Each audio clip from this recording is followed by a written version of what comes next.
While scouting Google Maps for a place to range test the Varla Pegasus, I came upon what appeared to be a relatively smooth paved road for miles on end. But in proper trolling fashion, just outside of view, it turns into miles and miles upon gravel path, making us fight for every bumpy inch along the way. Having driven miles to get here, once we arrived, we were committed. And although this road is no place for an urban sports scooter, the Varla Pegasus proves itself once again to be a little tank. As you'll see in the video, this trip was brutal, as chattering expensive electronic equipment for an extended period of time is not my idea of a good time.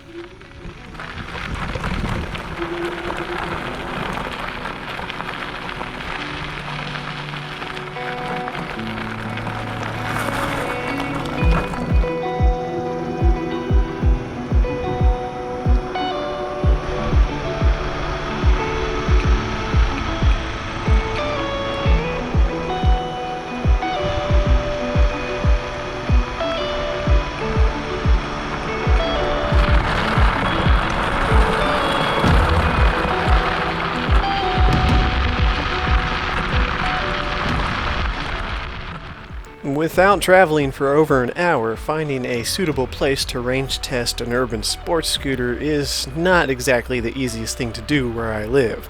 I could always run around the residential back roads that I have in town, but that's kind of boring. I wanted to find something a bit more exciting.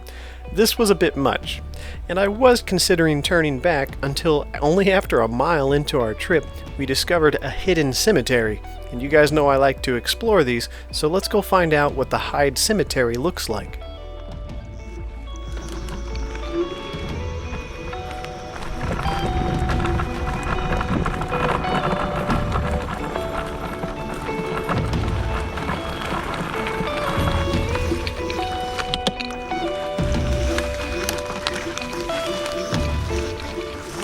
I wasn't planning on getting ticks today, but I mean,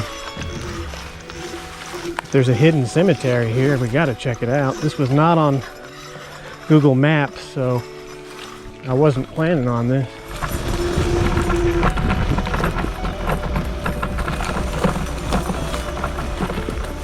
There it is. Alright, that wasn't too bad.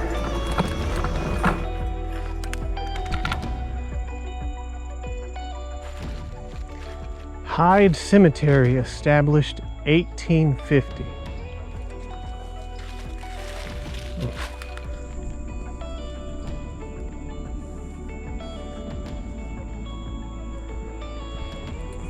Date's too old, too faded. Amanda Hyde, born November 15th, 1858. Died October 29th, 1911.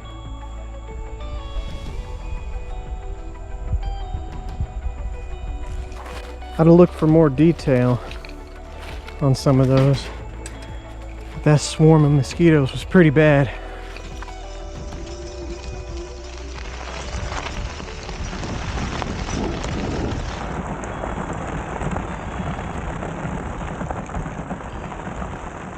With miles of gravel road in front of us, we've got a bit of time to kill, so let's go ahead and talk about some of the updates on the scooter and what I think so far. Just my luck that Varla updated their Pegasus, and the new model has the option for 9-inch tires with a tread pattern that seems better suited for my situations. Go figure. Although this is not a complaint, it just shows that they're listening to their consumers. They still give you the option to choose the 8-inch street tires if you plan on just using this as a commuter, but the 9-inch option is probably going to be the go-to tire for pretty much any rider, even if you are in commuting situations, as it just opens the door for this thing to be more practical. The larger 9-inch tires still appear to be solids. I can't say for sure as I've received no information about them, so you won't get much in improved ride quality. However, being larger diameter tires will make off-road conditions a little more gentle. Having had some time to get used to the scooter's dynamics, I can now appreciate the steering dampener. At first I wasn't sure if I was going to like it or not. It definitely took some getting used to, but after having traveled at high speeds on this scooter for an extended period of time in multiple road conditions, I've learned to appreciate the steering dampener. I don't know if it's loosened up a little bit over time or if I've just gotten used to it, but it is a nice addition that I can officially say I enjoy on this scooter. In short, it just gives you more stability. My original opinion about their touchy throttle system still stands. I don't care much for this scooter if you're trying to use it under low speed operations. However, if you just plan on gunning the throttle and going for enjoyment, you won't really be bothered by this. And although it's not an ideal situation for everyday practicality, I find myself just choosing one of the 3 power modes to dictate the scooter's top speed, and then hitting the throttle. I don't try to keep any precise throttle adjustments as it's just too difficult on this scooter. The lack of precision in low-speed operations simply means that for me it's not great for walking my dog Henry, which I love to do with scooters. But as an everyday rider going to and from work, it doesn't appear to affect me at all. So far, the throttle is really the only complaint I have on this thing. Everything else has been proving itself quite reliable. The ride is a bit rough, but that's just a sacrifice you have to make with solid flat-proof tires.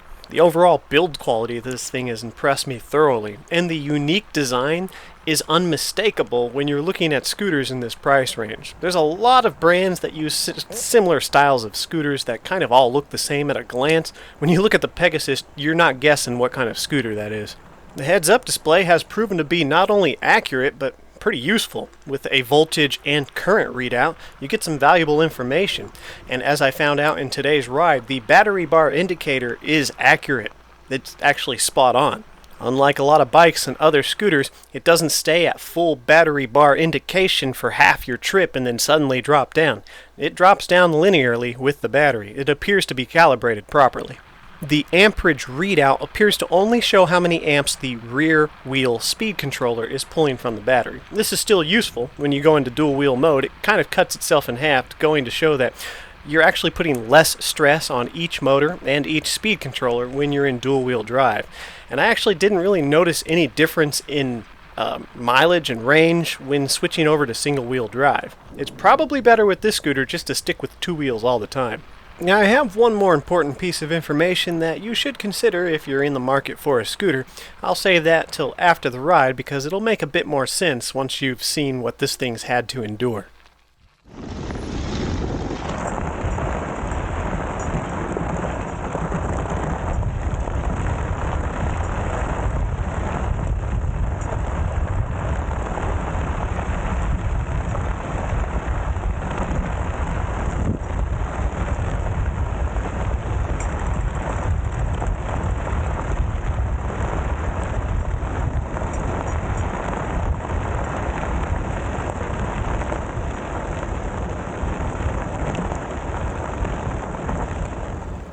So a little bit of additional information about our ride here today. I'm 210 pounds. I'm riding on a gravel road, which is definitely not efficient for these little tires. And we're traveling in the second power mode, which tops us out about 18 miles an hour. I've seen similar riders at full speed on these things get about 15 miles of range, just gunning the throttle in the max power mode, so I'm expecting a few miles less under these conditions. I am, however, using dual-wheel drive as I don't find the single-wheel drive to be any more efficient, even on flat ground. You'll also know I'm not wearing a backpack for this range test. No tools required. Jumping on this Pegasus, you pretty much just go and don't worry about anything. It's a solid tank and pretty darn reliable.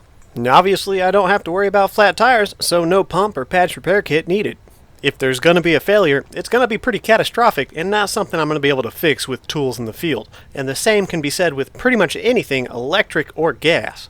Because there will always be individuals who fail to realize that people are allowed to like things they don't care about, you often find that scooters get a bit of a negative image when it comes to the online community. Of course, it doesn't help that with the flood of rentals in big cities, you get inexperienced riders doing stupid things, but that could apply to pretty much anything. So it's been said 1,000 times before, but if you like something, do it. In these situations, I'm not trying to sell anything to somebody who's not interested. I'm just trying to provide information to people who are interested.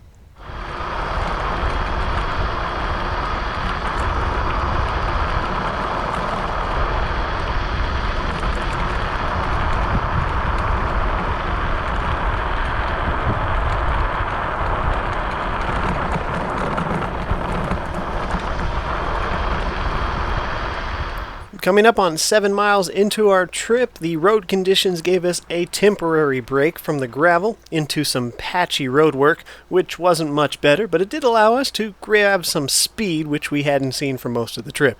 It was at this point where I glanced down at the battery bar indicator to see it screaming 50%, which goes a little bit past the 60% buffer I usually turn around at.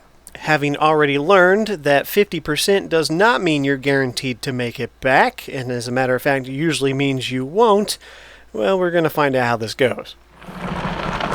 Still a decent amount left in the battery, but getting down to a point where you start to worry. So I'm just keeping it in level 1. Level 1 really just sips the battery. It's a very low amp draw, so should be fine.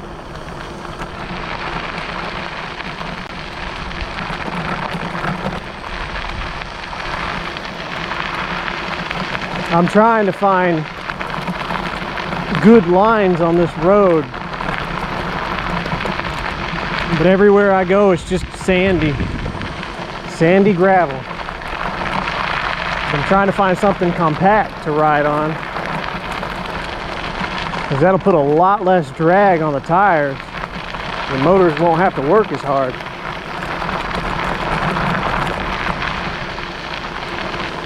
The good news is that battery bar indicator looks to be spot on.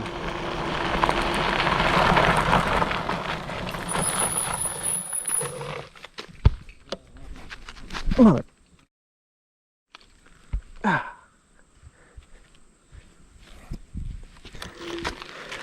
12 miles an hour is not fast enough to outrun the horse flies, but we're at 44.8 volts. I can't really afford to go any faster. We're at 44 volts. This is a 48 volt pack. When it hits 43 volts, there's pretty much nothing left.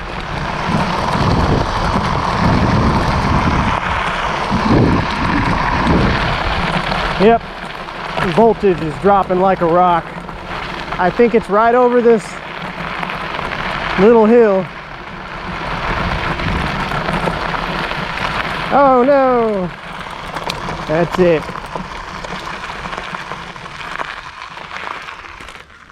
Oh man.